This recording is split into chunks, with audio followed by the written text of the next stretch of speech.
Alright, Shalom. First and foremost, I want to give all praise, glory, and honor to Yahweh, Bahashem Yahweh Shai, Bahashem Rachapadash. Double honor to the elder apostle, great millstone who ruled well. Salutation to the Most High's men in four corners of the earth, pushing his word in sincerity and in truth. Shalom to the sisters out there that support and subscribe wholeheartedly to the message of deliverance and salvation of Yahweh, Bahashem Yahweh Shai. This is your brother Bunyumyun out of GMS, Mississippi.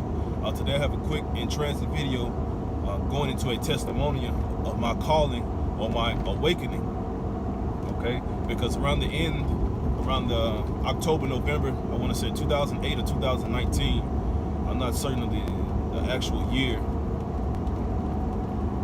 that was the particular moment in time that the Heavenly Father called me into this truth, all right? Because as a youth,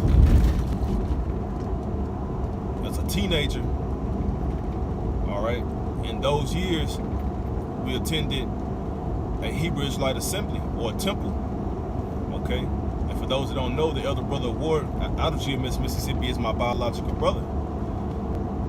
And we came up knowing that we were Israelites at a very young age. You know, we stopped eating pork and different things of that nature, but nothing else really changed, you know, until we were called into this work. Now, he was called into the truth before I was, you know, and the Heavenly Father set it up as such.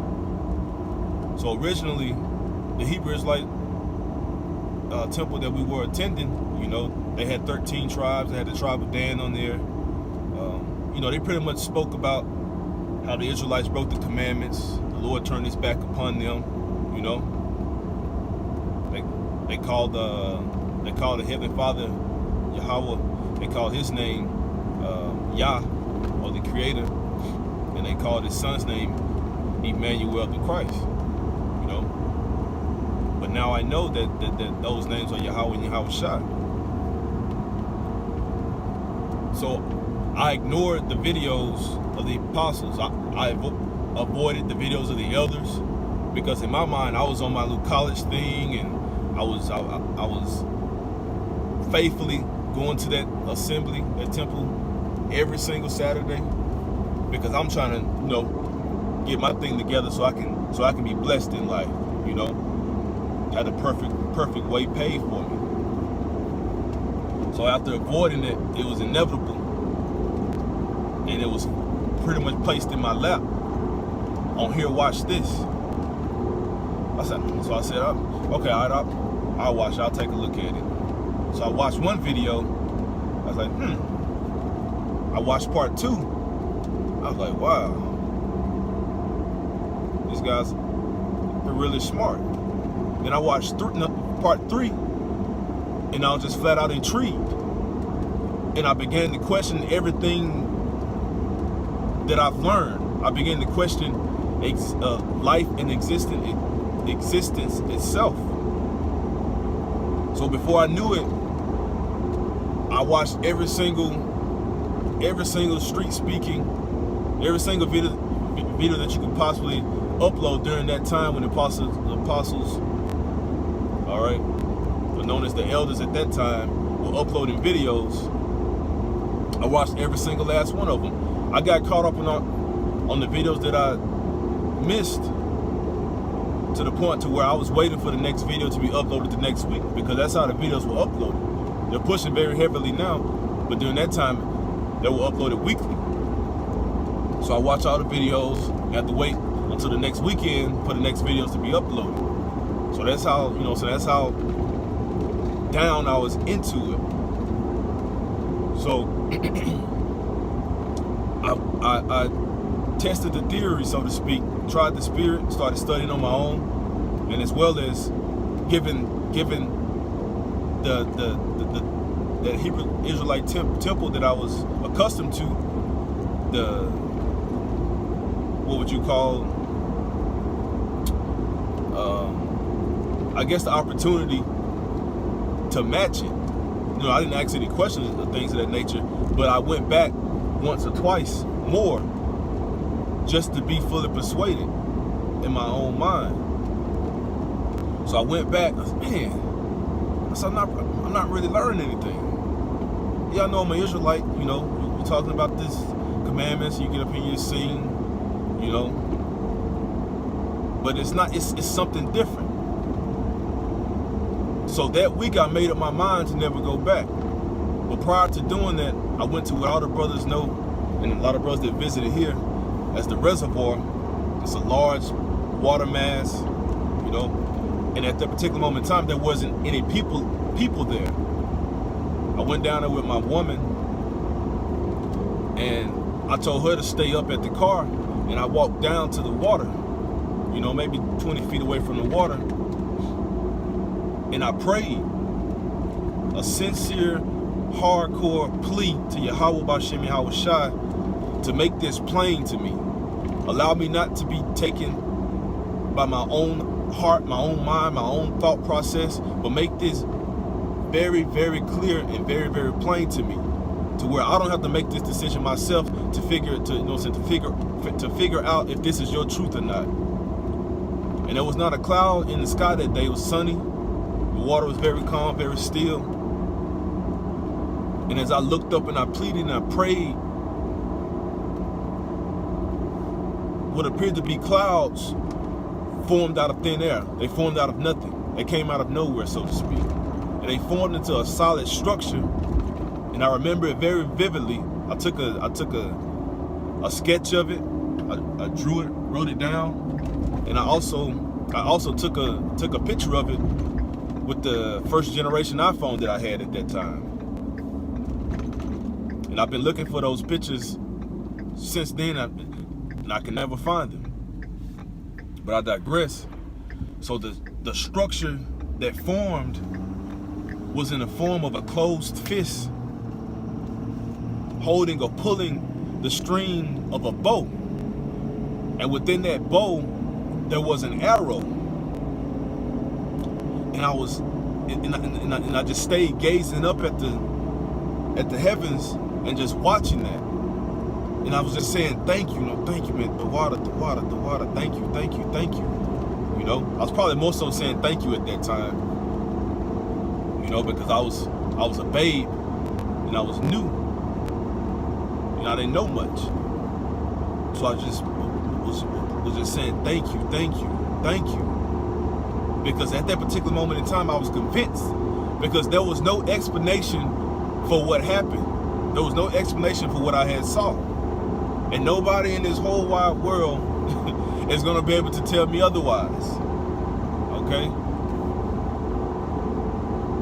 So at that particular point, after the sign was there before my face, it began to disperse. So before it began to disperse, I had called my woman down. I said, did you see that? Did you see what just happened? You know? And then the clouds continued to disperse slowly till ultimately it was as it was before. You know? And it made it right back clear. So every single day after that, I was convinced that this was the truth.